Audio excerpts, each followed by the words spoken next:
Hey what's up guys, this is me Lovejeet Arora. स्वागत है आप सभी का आज की इस क्लास के अंदर। So how are you all. 5 to 10 minute की सीरीज है और इसमें हम लोग कर रहे हैं जल्दी जल्दी आपका सिलेबस कंप्लीट। जी हाँ, आज कल परसों में भी हो सकता है अभी कुछ पल में आपका एग्जाम हो, तो एक एक पल जो है इंपॉर्टेंट है हमारे लिए। और चलिए तो फिर स्टार्ट करते हैं चीज़ों को और कैसे हम डिलीट कर सकते हैं। अब देखो, बड़ी ध्यान से सुनो।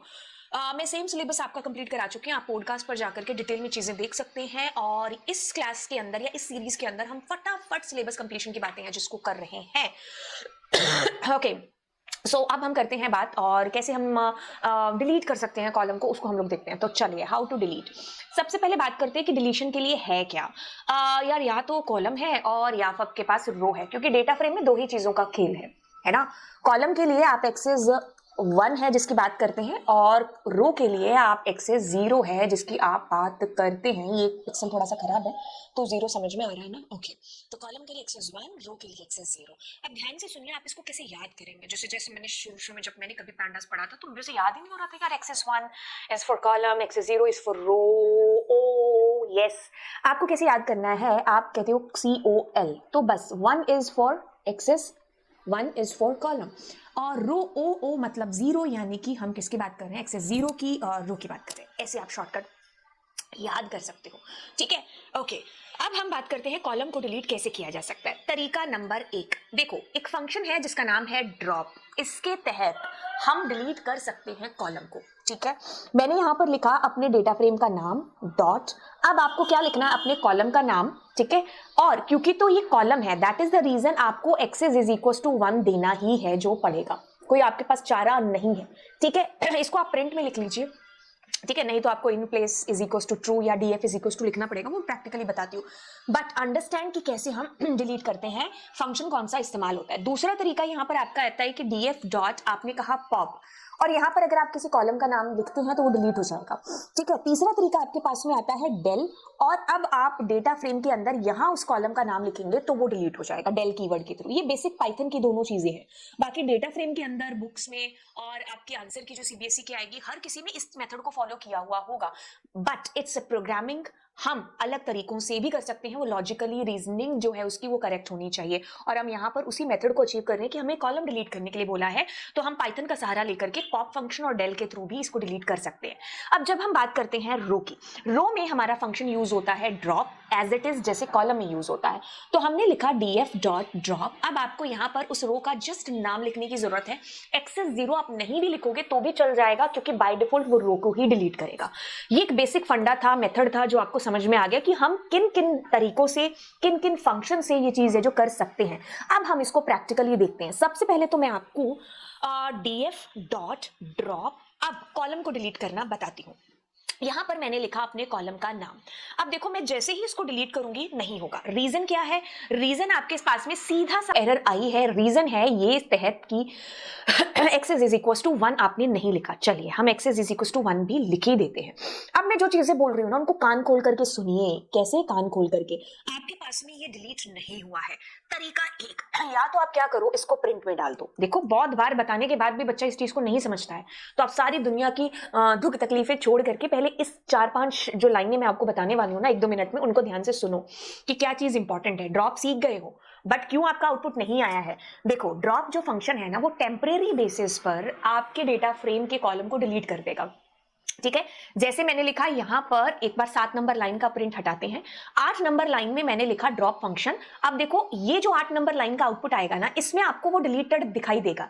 लेकिन जब आप दोबारा डेटा फ्रेम को प्रिंट करा रहे हो ना, तो वो डिलीटेड नहीं दिखा, क्योंकि इसने सिर्फ टेम्परेरी बेसिस पर डिलीट करके उस कॉलम को, आपको डेटा फ्रेम को रिटर्न कर दिया, ठीक है। आप पेपर में ऐसे लिख के आओगे, कोई गलत नहीं करेगा, सब सही करेंगे।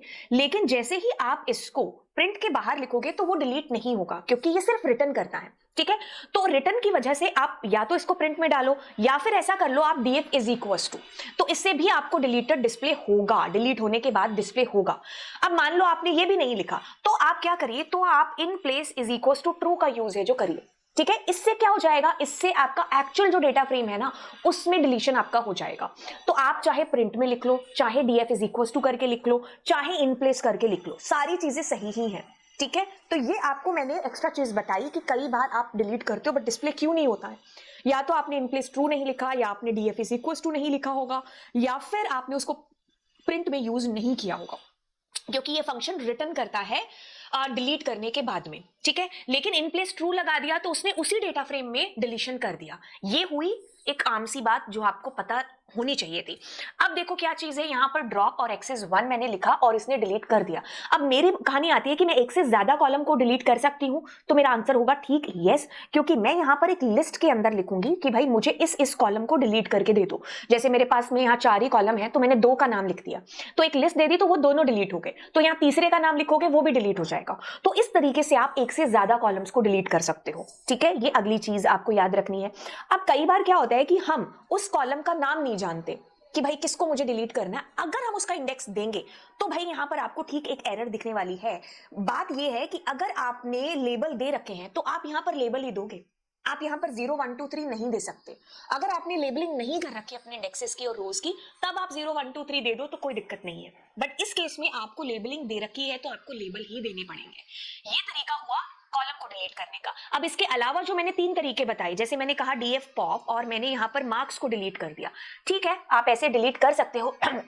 आपको अगर मतलब 11th क्लास की पाइथन थोड़ी बहुत याद आ जाए तो आप ये करोगे तो भी कूल है। अब मैं एक काम करती हूं, मैं यहां पर डेल डीएफ और मैंने कहा मार्क्स, तो ये भी एक तरीका है कि आप अपने कॉलम्स को डिलीट कर सकते हो इसके थ्रू, ना केवल आप एक से, ठीक है।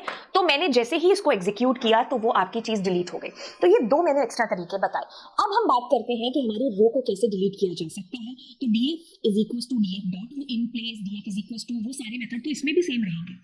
अब सीधी सी चीज है कि क्या कर रहे हो, ड्रॉप, और यहाँ पर आप उस रो का लेबल देंगे। अगर लेबलिंग कर रखी है तो आप लेबल देंगे, और अगर लेबलिंग नहीं कर रखी है तब ही आप पोजिशनल इंडेक्सेस को दे सकते हो। तो मैंने जैसे ही R1 दिया तो इसने डिलीट कर दिया, ठीक है।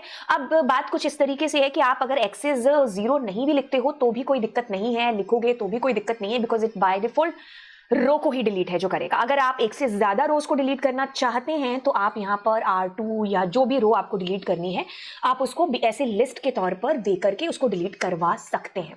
तो मैं आपको बता चुकी हूं अलग अलग तरीके कॉलम और रो को डिलीट करने के। ये तरीका था आपके पास में, ये तो चलो ये मॉडिफाई, हाँ ये तरीका था आपके पास में कॉलम को डिलीट करने का। इन प्लेस ट्रू आप लिख दोगे तो एक्चुअल डेटा फ्रेम में डिलीशन हो जाएगी।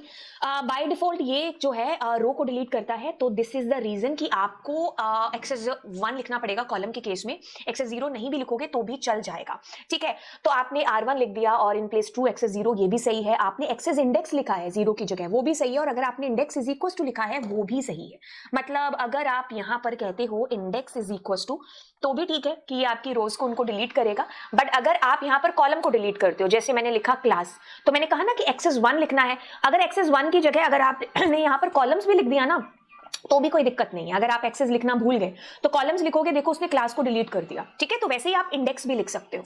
तो ये अलग अलग एक ही चीज को करने के तरीके हैं, ठीक है। मल्टीपल रोज को आप ऐसे डिलीट कर सकते हो कि आपको ब्रैकेट में देनी पड़ेंगी, मतलब एक लिस्ट बना करके देना पड़ेगा वो बंच जिसको आप डिलीट करना चाहते हो। कॉलम्स या तो आप ऐसे लिख लो, या फिर आप ऐसे लिख रहे हो तो आप एक्सेस इज इक्वल टू 1 या फिर axis is equal to columns दे करके आप डिलीट कर सकते हो। तो ये मैंने आपको मेथड बता दिए कि आप कैसे कॉलम्स को डिलीट करोगे। मल्टीपल कॉलम्स के लिए यू नीड टू मेंशन एक लिस्ट ड्रॉप फंक्शन के अंदर, और उसमें आप उन सारे कॉलम्स का नाम लिख लेना जिनको आपको डिलीट करना है।